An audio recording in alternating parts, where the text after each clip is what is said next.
दोस्तों, कैसे हैं आप लोग। आज मैं ये वीडियो लेके आया हूँ।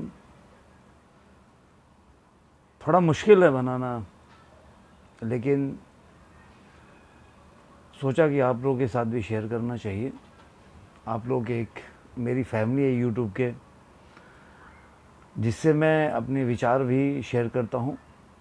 और पहले जो भी मेरे साथ हादसा हुआ, दुर्घटना हुआ, वो भी मैंने शेयर किया है। एक बार फिर वैसे ही घटना घटी।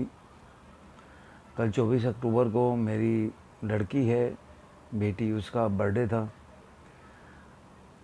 काफ़ी अच्छे मूड में थे। काफ़ी हम लोग सोच रहे थे कि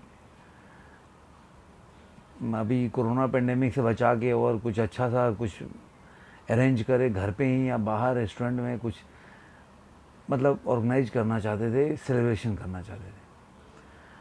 बहुत मुश्किल से उसके बाद डिसाइड किया कि चलो भाई घर पे करते हैं, क्योंकि बाहर जरा रेस्टोरेंट में हम लोगों ने काफ़ी बचाया हम लोगों को रेस्टोरेंट जाने से। तो हमने सोचा कि चलो घर में ही कर लेते हैं, और उसके 3-4 जो फ्रेंड्स हैं वो आ जाएंगे और घर में सेलिब्रेट करेंगे। क्योंकि कल करवा चौथ भी था, और चूँकि अगर हम किसी भी रेस्टोरेंट में जाते तो जब चाँद निकलने के बाद हम जाते तो शायद 10, साढ़े 10, 11 बज जाता। तो उस समय कोई भी फ्रेंड्स, जो उसकी मेरी लड़की की फ्रेंड्स है, कोई भी पेरेंट्स अपने बच्चों को बाहर नहीं भेजता, खास करके लड़की को। तो हमने अंत में डिसाइड किया कि, और मेरी वाइफ भी वो जाके खाना नहीं खा सकती, तो हमने फिर कि घर पे ही सेलिब्रेट करते हैं। तो घर पे कभी भी कोई भी आएगा तो हो जाएगा। जैसे हम लोग बैठ के डिसाइड किए और अपने तैयार वार हो रहे थे, कपड़े चेंज कर रहे थे, तभी एक फ़ोन आया दिल्ली से, मेरे ससुराल से, कि मेरी जो मदर इन लॉ है वो नहीं रही। अब सोचिए क्या हुआ होगा। मेरी लड़की का बर्थडे, करवा चौथ, सब धरा का धरा रह गया। सब लोग शोक में डूब गए। और चूँकि इसी 6 जून को मेरी माँ का भी देहांत हो गया।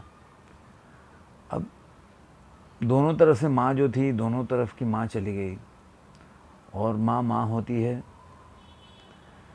तो अब आनंद फानंद में, क्योंकि उनकी तबीयत काफ़ी दिनों से ख़राब चल रही थी, तो मैंने टिकट भी कराया था ट्रेन का कि वो चली जाएगी 26 तारीख को। लेकिन देखिए नियति में क्या लिखा था। हमने सोचा था कि जाएगी, थोड़ा उनके साथ रहेगी, काफ़ी टाइम हो गया था गए हुए उनके साथ। तो सोचा था कि मतलब थोड़ा सा उसके साथ अपनी मम्मी के साथ समय बिता लेगी, काफ़ी टाइम हो गए। लेकिन नियति ने क्या लिखा कि हमको अचानक से फिर उस समय फटाफट फ़्लाइट की टिकट देखा और बुक कराया, और स्टेशन एयरपोर्ट चले गए। आनंद फानंद में कैसे भाग के गए। 10:15 की फ़्लाइट थी। वहाँ जब गए, मैं उसको छोड़ के, और टैक्सी रिज़र्व किया हुआ था कि पिकअप एंड ड्रॉप था दोनों।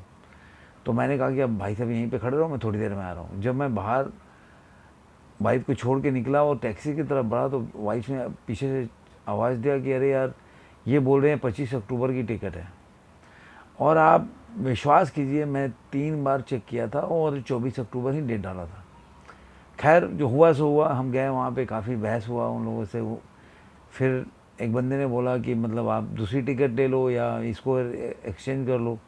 जब डेट एक्सचेंज कर लिया है, हमने कस्टमर केयर में बात किया, तो उन लोगों ने बोला कुछ ज़्यादा ही अमाउंट बता रहे थे। तो मुझे लगा कि जाना तो है ही, एयरपोर्ट पे आ ही गए। तो मैंने वहाँ से कैंसिल करा के दूसरी टिकट फिर एयर एशिया कराया और चली गई। उसके बाद हम घर आए। तो ये कल का जो पूरा शेड्यूल था, एक तो इतनी दुखद घटना अचानक से मेरे ज़िंदगी में, ऐसा लग रहा है कि 2020 से अचानक से, मतलब मैं अपने आस पड़ोस सबको देख रहा हूँ, कोई ना कोई दुखद घटनाएं सुन रहा हूँ मैं। अब समझ में नहीं आता कि इस पे कैसे रिएक्ट किया जाए, क्या किया जाए। मेरी भी उम्र बढ़ती जा रही है, और उसकी वजह से मैं आप लोगों को शेयर करता हूँ कि देखिए आप अपने दुख से कैसे बाहर निकलें। क्योंकि मैं हमेशा बोलता हूँ कि मैं भी उसी परिस्थिति से गुजरता हूँ जिससे आप गुजरते हैं। तो मुझे जो लगता है कैसे इससे बाहर निकलने में मेरे को मदद होती है, वो रास्ता आप लोगों को बताने की कोशिश करता हूँ। शायद इससे आप लोगों को लाभ मिले। तो कल का पूरा शेड्यूल ऐसे ही बेकार रह गया। धरा का धरा का पूरा दिन बर्बाद हो गया। हम उसी शौक में डूब गए। तो केक भी लेकर आए थे, केक भी नहीं कुछ, मतलब कोई अब कैसे किस मूड में उस केक को काटेगा, खाएगा, क्या करेगा। बस ऐसे ही रहा। तो मैंने कहा कि एक छोटा सा वीडियो, मन तो नहीं कर रहा था, मैं क्या बना देता हूँ, कोई स्टोरी भी दिमाग में नहीं आ रहा था, कुछ आपसे बोलूँ, आधे अधूरे ख्वाब आ रहे थे। तो इसलिए मैंने कहा कि आपसे ये अपना जो दुख है वो शेयर करता हूँ। दुख शेयर करने से कम होता है, ऐसा मेरा मानना है। मैं आप लोगों को आशीर्वाद चाहता हूँ कि आप मेरे को क्षमा कीजिएगा, आपको वीडियो नहीं बना पाया उसके लिए, और प्रे कीजिए कि जो भी दिवंगत मेरे फैमिली में हुए हैं उनकी आत्मा को शांति मिले। ओम नमः शिवाय।